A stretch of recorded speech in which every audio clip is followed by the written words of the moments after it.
So with that, just before I introduce Paige, as you could see from the program, she's going to talk about not just her kind of entrepreneurial background and experience at Pace, but Cannabis 101, an introduction into that industry. And I just want to stress that, we're in no way promoting the use of cannabis, its legalization, medical applications, anything like that. It really is an industry analysis. And and as a new and booming industry, I think it's interesting to hear an inside talk on it. And Paige is also going to focus on a lot of the employment opportunities. But I, need to stress that the views expressed by all the participants, Paige in particular, are their own and are not offered for or on behalf of Pace University and do not reflect the positions or opinions of the university. But I would say when this topic came up, some people were concerned, but to their credit, the university council, the dean, etc., looked at it carefully and didn't just say no out of caution.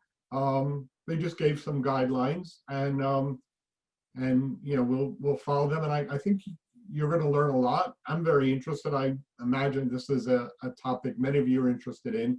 So with that, let me turn it over to Paige, and we'll hear her presentation, and we'll be followed by a Q&A session. Awesome. Thanks, Professor Brockenheimer. It's good to see you. It's been a long time. Can everybody see my screen? Awesome. All right, well, it's great to be here. Awesome turnout. I want to thank, gosh, my phone would ring right now. I'm just going to ignore that. I want to thank Pace University. I want to thank Professor Bruce Bockenheimer for inviting me here tonight to speak with all of you. A controversial topic to some, but I'm really here to talk about my journey from Pace to a corporate role in the cannabis industry and what that journey looked like. So I'll share tips and advice for those of you that are navigating the process of figuring out what they want to do for a career after graduation, and just highlight some of the options that are available as this industry continues to evolve across the country and across the world. I have included my email and contact information on this slide. I'll share it again at a later point in the presentation in case anyone wants to connect afterwards. I apologize for that. So yes, I have to start with a disclaimer. These views are my own and not offered on behalf of Pace University. If you have any questions, call my lawyer. Just kidding, but actually. So just a quick agenda. I'm going to be sharing my journey from Pace to the industry and all of my stops along the way. I'll be sharing an extremely high-level overview of the industry, trends, my best advice, and also because this is a business school event, I'll be largely focused on business school majors and will not necessarily be diving into opportunities in cultivation and horticulture and chemistry and bioscience, but if I had a few hours to teach a class, I would really love to talk about all of those opportunities. Let me just go ahead and pause for a second. I apologize. Yeah, go ahead, Paige, take your time. So these are all things that are new and exciting in the world of Zoom. So, a regular phone, that phone, and it's funny how we adapt to it. But and people that don't read signs. We'll edit that out, and here's Paige. All right, so who am I, and why am I even here talking to you tonight? Well, hi, I'm Paige Cecchi. I attended Pace University from 2011 to 2015 when I graduated with a degree in business economics. And before I even got to campus, I knew that I had to write a thesis on something. And I knew personally that it was going to be about cannabis. My thesis was ultimately on the economics of legalization in Colorado, which was really exciting because it was right as adult use was just starting to take shape. It was 2014 when Colorado first had their adult use sale. Cannabis was never a taboo subject growing up. I went on a trip to Jamaica as a teenager and it completely flipped my worldview. At home, you learn about DARE and prohibition. And then when you're exposed to, a tiny island where it's celebrated culturally, religiously, used medicinally, I just never stopped asking questions. And so throughout the years, I've really tailored my education to learning the most I could about prohibition, the plant, and the industry. So I got to start. I loved my experience at Pace. When I was a student here, I tried to stay really active on campus. I was part of the Economic Society, the Federal Reserve Challenge Team, and SIFE, as Professor Bockenheimer had mentioned, Students in Free Enterprise. And to make a really long story short, I went to a summer camp my junior year of high school, which is when I first heard Professor Bockenheimer talk about the Pace Pitch Contest. And I think it was called Lead America back then. And that was actually one of the reasons that I decided to apply to PACE. So it was kind of crazy and a full circle of events when, just 4 years later, I participated in and won the PACE pitch contest with my first company, Shearstock. So Shearstock was a subscription company for tights, right when the subscription boom was happening, and overnight there seemed to be a subscription for everything. And so I, determined there was a need in the market and launched Shearstock at that time, and it was a really exciting journey. I'm also still a student, just like you. So I'm pursuing my master's in medical cannabis science and therapeutics. It's the world's first master's program dedicated to a cannabis education. And so I'll be graduating with that degree in May. And, while we're cooped up during the pandemic, I decided why not, take night classes. And I'm also pursuing my executive MBA with a focus in entrepreneurship from Babson College. So I can relate to all of you on late nights and Zoom calls and all of that. So this is kind of what I thought my career would look like. I went to school thinking I'd go to PACE, I'd get a degree. At the time, I wanted to study finance. I ended up actually studying business economics, but the goal was end up on Wall Street. And so I thought it would look something like this. Go to college, get a job at a bank. I did end up interning at JP Morgan, and then climb the corporate ladder on Wall Street with the goal of one day working for Goldman Sachs. That was just a dream of mine. So pretty standard dreams and aspirations for a New York City college student. But this is what actually happened. So my career started to look something like this. So there were a lot of stops along the way. And it all started with a business card and an internship. So I went to a cannabis conference. It was one of the first of its kind at the Marriott Marquis in Times Square in 2013. And that's when I first learned about Viridian Capital. They were the only boutique investment bank offering services to the cannabis sector. They were providing guidance to high net worth investors looking at the space, and I just knew it was somewhere that I had to be. So I gave them my business card, and I think I followed up with the analyst there at least 3 times a week, asking him to meet me for coffee. And ultimately, I did get an internship with Viridian, and it was a really awesome experience. It was right, at the beginning of all of these laws that were starting to take shape in Colorado, Washington, Oregon, and we were doing, we were producing research coverage on the very few companies that were publicly traded at the time that had any exposure to the sector itself. So a lot of those names aren't even companies anymore, but it was a really fantastic experience. And it's kind of when I figured out that this would be a legitimate career that I could pursue. So then I graduated. And I joined this little company called Women Grow. It was, do I want to stay in New York and be an analyst, or do I want to get out to Colorado where legalization just happened and get in on the ground floor of this brand new industry? So I hopped on a plane about a month after graduation, moved to Colorado because I knew that's where I had to be. So my theory was build my network, meet people, learn the sector, get in on the ground floor as it's taking shape, and figure out what the different business opportunities were and where I envisioned myself. It was a brand new space and there was so much happening. So when I first joined that company, we had 12 networking chapters, and when I left, we had 44 nationwide. It was a networking organization for entrepreneurs looking to get into the cannabis industry. So it really was just the perfect place for me at that time. And I can't stress enough, your network is your net worth. It's like the most overused phrase there is out there, but it really is true. We coordinated this huge piece in Newsweek. We were at the forefront of a national movement I hosted the Women Grow Leadership Summit downtown Denver 2016. There were 1,500 attendees, and we filled an opera house. The energy was just unbelievable, and it really set the tone for just how exciting it was to be a part of something that was just starting to unfold. And so laying a network is key. I still keep in touch with hundreds of people I met through Women Grow to this day, almost daily.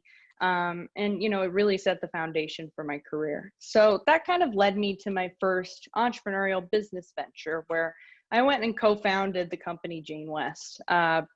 She was one of the founders of Women Grow. Her name is Jane West, and we wanted to create a brand for female consumers. So we set out to raise just over $1 million to invent and create products. I actually invented this device right here that I'm holding in my hand, which is a mascara tube that is discreetly designed, but it is also a consumption device. So it was a wonderful opportunity, and that role brought me to Hong Kong, where I actually quality control checked our products, went to Spain and Prague for conferences and trade shows, and the company is still growing, but and I'm an active shareholder, but I like to keep moving along. So that kind of brings me to my passion project, Stigma and Style, a company I still run. It's my creative outlet, my entrepreneurial outlet, a lean startup, if you want to say. We like to create and invent products. This is a mug that you can use as a consumption device. We just like to monitor trends and stay on top of trends across the industry. We have almost 60,000 followers on Instagram. We have fun, we curate products, we invent products, and we used to throw events before COVID where we would have over 1 million impressions across social media. And so I really started this company with my sister, my best friend, because I realized through my experience with the Jane West brand that I could fill gaps in the market with products that I wanted and that I could create. And so now I'm in more of a corporate role. That brings me to TerraSende. So I've been with TerraSende for 2 years. We're a publicly traded Canadian company. And so when I first joined 2 years ago, we only had operations in Canada. And now we're a multinational operator or multi-state operator, as we call them, MSOs here in the States. So we mostly expanded through M&A. So I've had the chance to look at thousands of opportunities. I've met with hundreds of companies. We put out term sheets on a bunch of potential deals, and we ultimately closed on 4 acquisitions in excess of $350 million in value over an 18-month period. So just to highlight how quickly this industry is expanding and how fast it's moving. So we operate 7 dispensaries across the US under the Apothecarium brand in the Bay Area in California, Pennsylvania, soon to be New Jersey. We have CBD brands under the names Original Hemp and Funky Farms, and we're the largest wholesaler in the state of Pennsylvania with Alera Healthcare. We also have an ultra premium flower brand called State Flower in California that we're looking to expand across the country. And I'm so lucky. I work with an incredible team of people, and I really do feel like we're just getting started, even though I'm 2 years into this role.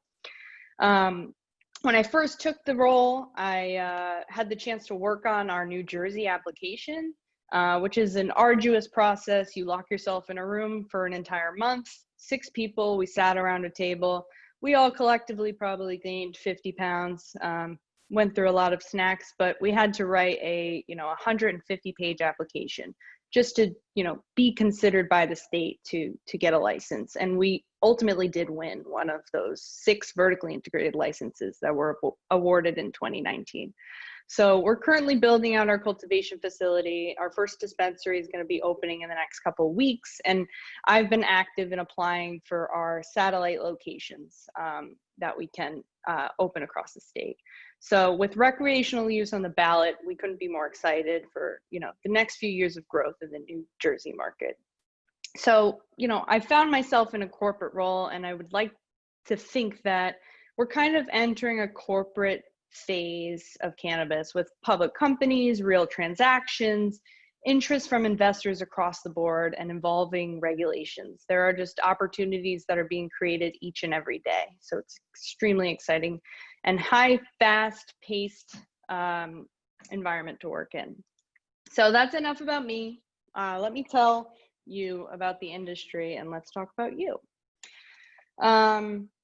This industry is major, and what I mean by this is that it doesn't really matter what you're studying. If this interests you and you think that this is an opportunity that you want to pursue, you're really just picking your industry, but you're not changing your career. So I've highlighted a lot of business degrees here: accounting, finance, entrepreneurship, marketing, business management, strategy.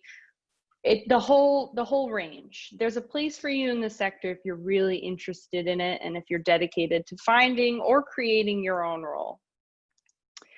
And I wanted to highlight just like a look at the supply chain, like what actually happens in this space. You know, there's plenty of roles in the development of products, horticulture, retail, marketing, branding, every traditional job that you could think of. Most likely there's a similar role that's available to you in the industry. So I'll walk through this really quickly, but it all starts with cultivation.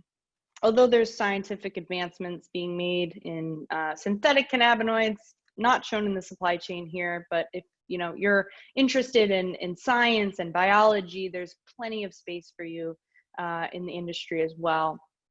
So you know, the plants are harvested, they may head to shelves, or they may be processed further into edibles products or extracts, and there's you know tremendous opportunity in product development right now. People are figuring out how can we come out with a beverage that would you know compete with the alcohol industry, or you know be a complement to it. And it's an art and a science in figuring out how to deliver on an experience that is similar to that.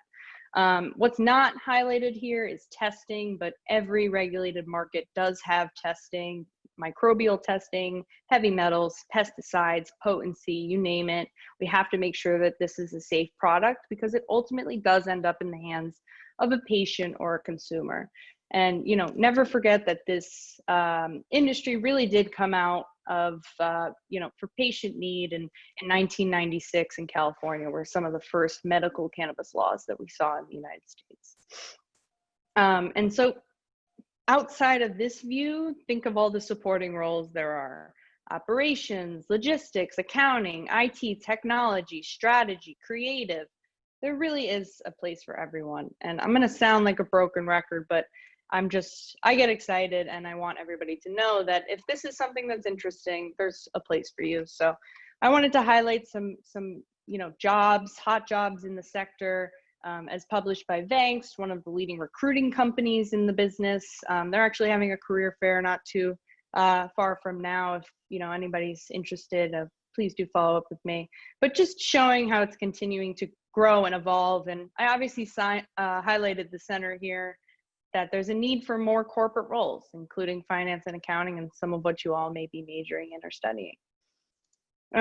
This industry itself is a major opportunity. We've got big pharma, we've got big tobacco, we've got big alcohol, all starting to get involved in various ways. Some of you may be familiar with the multi-billion-dollar investments that Constellation Brands has made into companies such as Canopy Growth, or Altria has made into Kronos Group. And we're really talking about multi-billion-dollar investments. They're really starting to get their hands you know, dirty in this space. And so there are a lot of roles and opportunities at traditional companies, or, you know, companies outside of the sector that interact with the industry, if, you know, if there's overlap in your interests there. And so when you look at a map and where like employment in the sector is concentrated or rising, it's obviously in states that, you know, have adult use laws, or their regulations are a bit more open. That makes sense. But if you think about what this map is going to look like in 10 years, there's going to be opportunity everywhere. There's the whole country could be a yellow dot of opportunity. And let's also take a look at New York for a second, because we are based in New York, and that's where I'm speaking from here. So obviously cannabis is not legal for adult use here, and we have a medical program. New York has a limited license market. It's an oligopolistic structure. There's 10 vertically integrated licenses that are operating 40 dispensaries across the state, which that's not nearly enough to support how big this program can be. If you could just see that if there was a program, it could be a, the potential to be over a $2 billion market. So when licenses were made available to be applied for, applicants had to have millions of dollars in escrow to prove that they could build out their operations, and so have to have deep pockets and deep connections, which wasn't a very equitable program as well. Unfortunately, some regulations were going to be considered this budget cycle, but due to the coronavirus, has been pushed off. But as states are looking for new revenue and tax generating opportunities, I wouldn't be surprised if we start to see a shift in New York in the near future and see some more opportunity come here, which I can't wait for, because there's just so much talent that's being untapped. And you just think of us all on this call right now. For example, Colorado took in $300 million in tax revenue in 2019, and they had 1.7 billion in sales. Like that, there's just so much opportunity, even for supporting programs. Like for example, a little tangent here, Colorado earmarked a percentage of that tax revenue to go back to schools. So while this industry is evolving and it's being taxed, like it's going back into some great programs through the government and how they're deciding to allocate those funds. And so while this map is scattered, federal legalization has been discussed. And now that states have kind of proven, they've become laboratories of setting up regulated markets and implementing these programs, like the writing is on the wall that this map is going to open up. And when you think about some of these states that more recently turned green, like Illinois and Massachusetts, Illinois, the first sales were made in January, and to date, they've already reached 600 million. It's growing faster than anybody in the industry has anticipated. If you asked me, 6 years ago when I was sitting in the e-lab, if I thought that the map would look like this and that there would be this much opportunity and this much growth, I would have said, I don't know where your time capsule came from, because that is crazy. But here we are today, and it's pretty exciting. And to highlight just a couple of states with legalization on the ballot, New Jersey being one of them, which is, right across the Hudson.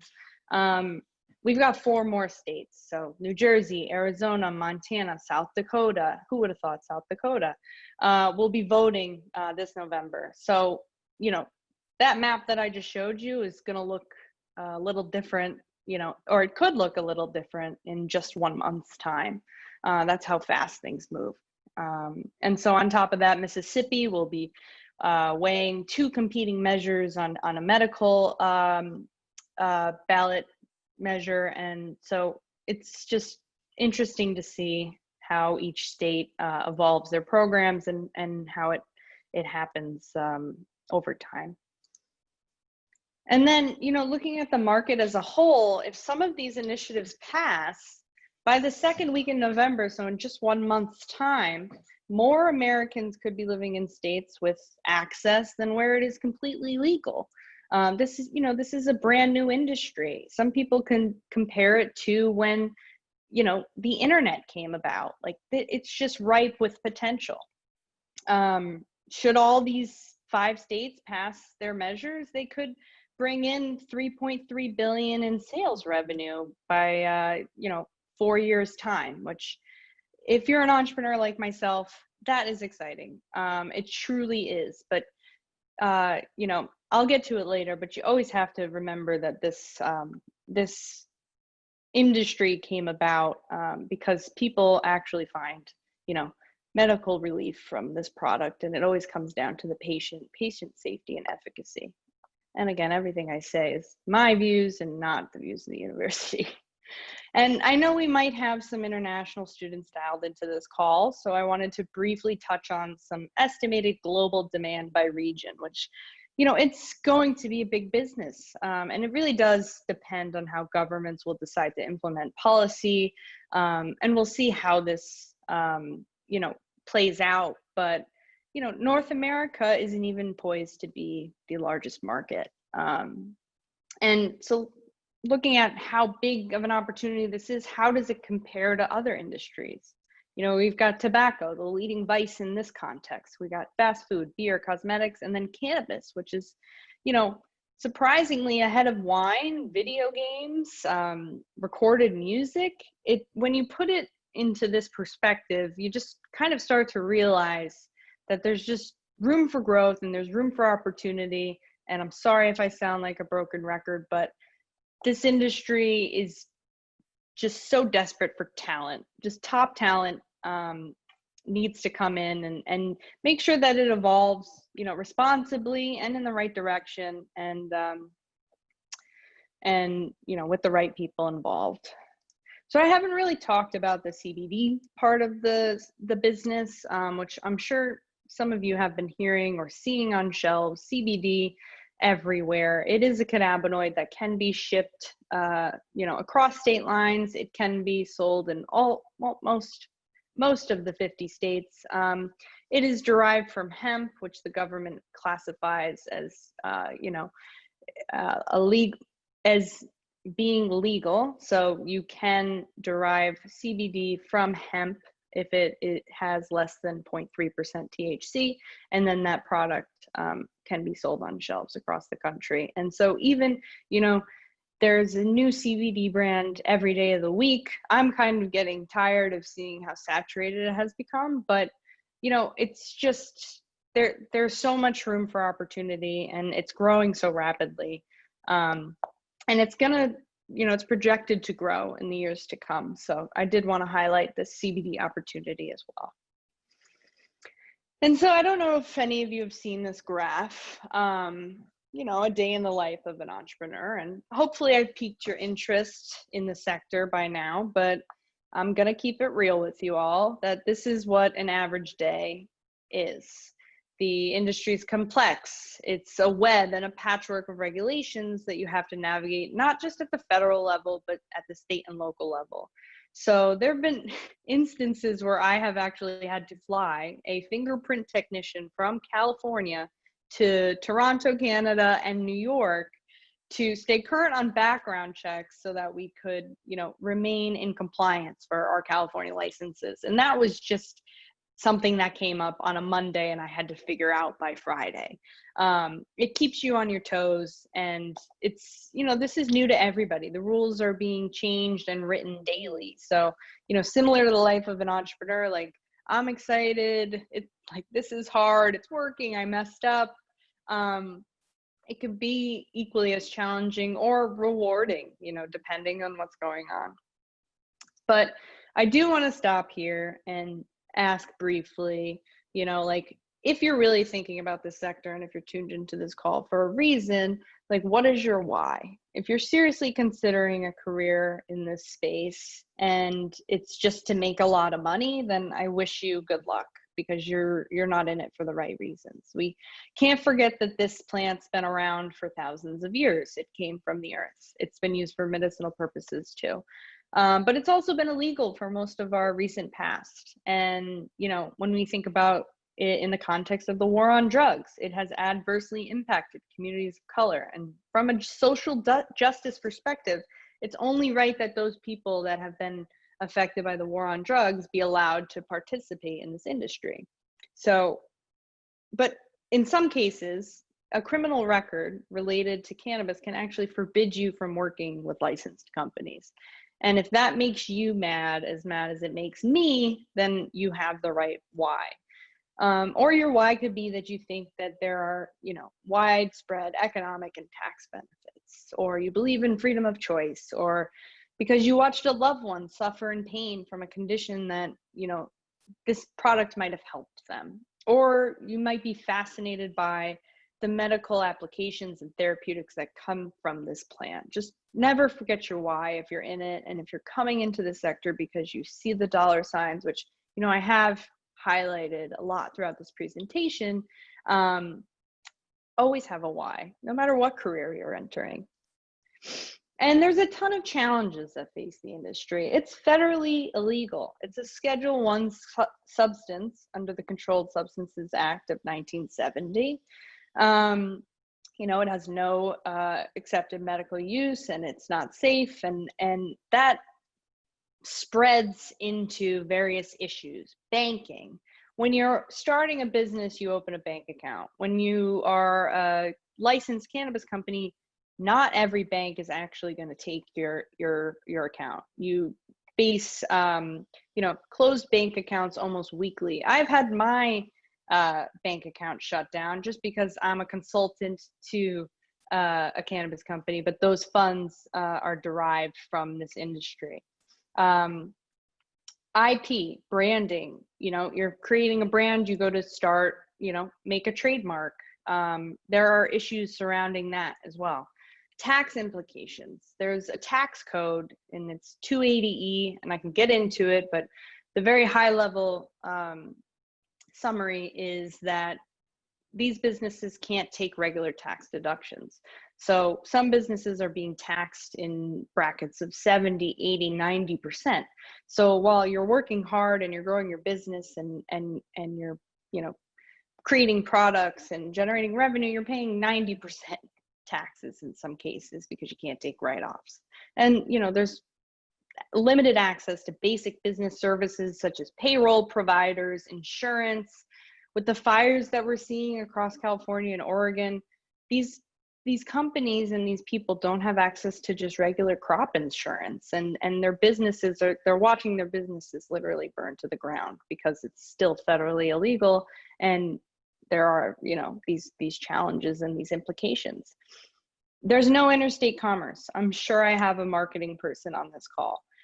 When you create a brand, the idea is that you want to sell it everywhere. And in this industry, you can't do that. If you, develop a great product in California, you're not able to ship it to New York. So it's a really complex patchwork of laws that you have to navigate. And frankly, you have to have the capital, the wherewithal, and the tenacity really to, want to grow that business and expand that brand, whether it's through actually opening up in each of these states, applying for licenses organically, or finding companies to partner with. It's a challenge.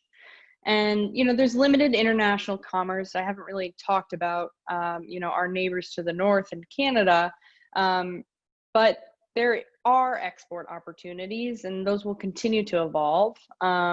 In Canada, if you're a GMP certified facility, there are companies that you can export to. One, for example, is Germany.